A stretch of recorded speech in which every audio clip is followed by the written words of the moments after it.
How do you fuse the metal back together, or do you use metal to replace what you cut out? Yes, we'll use metal to come on in.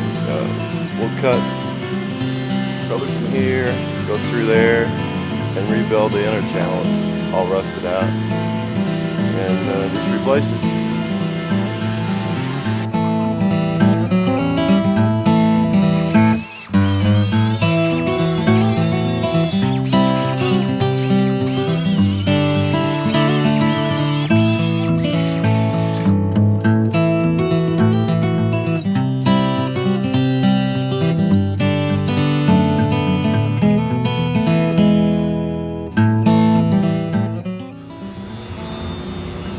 Well, as you can see, the last time we took a shot of this quarter, there was nothing but rust from the back end up to the wheelhouse.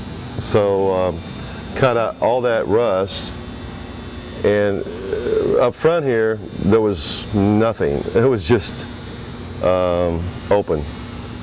And so I took a piece of metal and cut it the width of this. It had to be flared a little bit, and wrapped it here and welded it to there. Then took a piece of metal on the inside and overlapped the metal that could be welded, and ground it down, everything, and welded it so I'd have something so I'd have something to weld to. And then I take fiberglass. It's a fine fiberglass mesh. It's almost like body filler, and you just start building it, and you can kind of mold it the way you want to. And then the next step after this will be taking body filler and going over this, because it sands a lot easier than this fiberglass. Fiberglass is just, it's hard as a rock, and you can't mold too much with it as easily as you can with the body filler. So that's kind of like a drywall compound to work. Right. Yeah. So, and then we'll have a nice, smooth quarter panel, and it's strong, and it should last another 40, 50 years, hopefully. So after you get that sanded down, it's ready to be etched. Right. We'll etch it. We have to do some more sanding up here, but we'll take that, before we etch it, we'll take the same thing we did on the fenders and doors, and we'll spray it on there and let it soak for about 2 or 3 minutes, and then we'll wipe it off. And then we're ready to go ahead and metal etch it and whatever else we need to do. Put the etching primer on it. And we got to put the etching primer over the whole, anything that is exposed, we'll have to put that over the whole car. And then, we're going to go ahead and prime it, and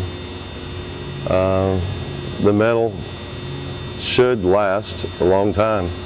It'll all be neutralized. Okay. What we have here is our frame measuring device. It's called the Touch. It almost looks like a robot, but it's computerized, and within this laptop it has all the vehicle's dimensions and specs, and when we get ready to use it, we just have to calibrate it, and then we'll go around to each place on the car on the front end, and we'll touch the damaged area to another point of reference, and it will let us know how far out or in the damage is to the inner rail. It'll measure control arms. Quite a unique little machine. I think the hardest thing about this machine is just learning how to use it.